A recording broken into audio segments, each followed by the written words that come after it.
Title: Kids and Nicotine, E-Cig surge leads to sticky situations.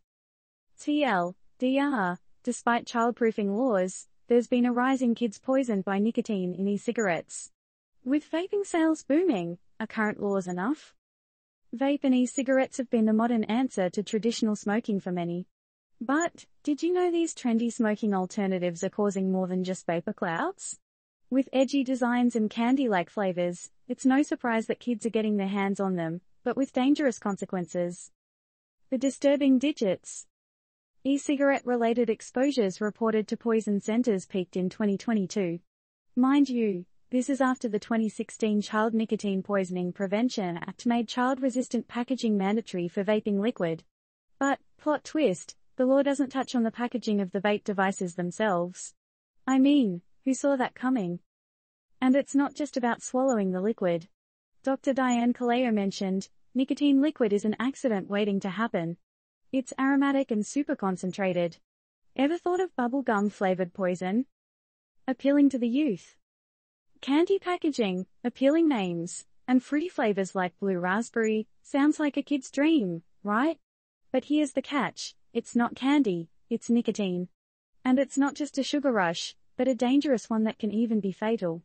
E-cigs come packed with nicotine levels much higher than traditional cigarettes. Some even contain as much nicotine as multiple packs of cigarettes. And the law? Though the law requires child-resistant packaging for vaping liquid, it doesn't for the devices. Refillable vapes, disposables, or ones with removable cartridges, they all pose a risk. And trust me, when there's a will, and a little bit of curiosity, there's a way. Kids are opening these things. Here's a wild stat, nearly 90% of these exposure cases involved kids under 5. And it's possible that the actual number might even be higher, given that not all cases end up being reported. Solution in sight. Some states, like California and New York, have banned flavored e-cigarettes altogether. And guess what? It's working. Sales dropped between 25% to 31% post-ban. But is it enough? What can we do?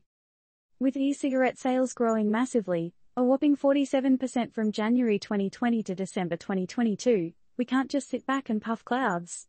If laws are failing, then perhaps it's time to revisit them. Maybe limiting nicotine concentration in vape juices. Or how about banning those deceiving candy-like flavors and colors on packaging? As users, parents, or guardians, the FDA encourages keeping e-cigarettes and vaping liquids out of kids' reach and in their original containers. Question time. Is it time to level up the laws around e-cigarettes? Should the industry itself step in more proactively? Or are we looking at just another dangerous trend that'll fade away with time?